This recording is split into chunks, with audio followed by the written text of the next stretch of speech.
अस्सलामुअलैकुम। मैं डॉक्टर उज़्मा Javed homeopathic care से आपसे मुखातिब हूँ। आज जो हम मेडिसिन आपसे डिस्कस करूँगी वो है विंटर सीजन के हिसाब से बहुत ही इफ़ेक्टिव मेडिसिन है। तो आइए वीडियो हम शुरू करते हैं।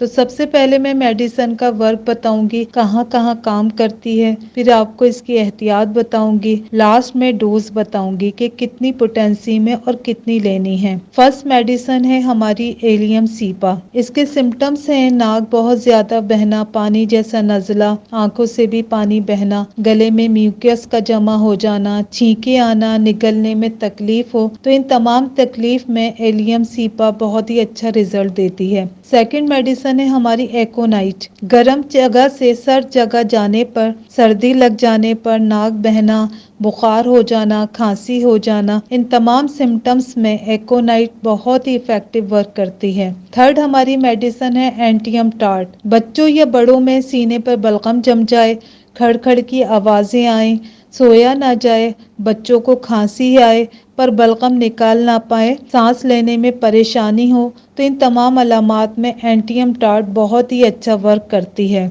ठंडी के मौसम में आप हमेशा गर्म रहें, गर्म कपड़े पहने, हो सके तो सुबह नीम गर्म पानी पिएं। इससे आपकी बॉडी का सिस्टम और टेम्परेचर दोनों ही अच्छा रहेगा। और सर्दी में अक्सर कॉन्स्टिपेशन की शिकायत हो जाती है तो वो भी सही रहेगी, गर्माहट मिलेगी। और बार बार हाथ अच्छे से वॉश करें क्योंकि बैक्टीरिया और जरासीम लगने से भी बीमारी आती है। बच्चों को भी एडवाइस करें। अब हम इसके डोज की तरफ आते हैं। एलियम सीपा 30, एकोनाइट 30 और एंटियम टार्ट 30, इन तीनों को बराबर मिकदार में मिला लीजिए। ये आपका कफ एंड कोल्ड कॉम्बिनेशन बन गया। बच्चों को आप डिस्ट्रिक्ट्स में या ग्लूब्यूल्स में ड्रॉपिंग करके दें, 3 से 4 मरतबा खाने को दीजिए। और बड़ों को 5 से 10 कतरे दिन में 3 से 4 मरतबा आप दे सकते हैं। इंशाअल्लाह ताला आपको बहुत ही अच्छा रिजल्ट मिलेगा। अगर आपको मेरी वीडियोस पसंद आती हैं तो प्लीज़ मेरे चैनल को सब्सक्राइब कीजिए और वीडियोस को लाइक कीजिए। जज़ाकल्लाह।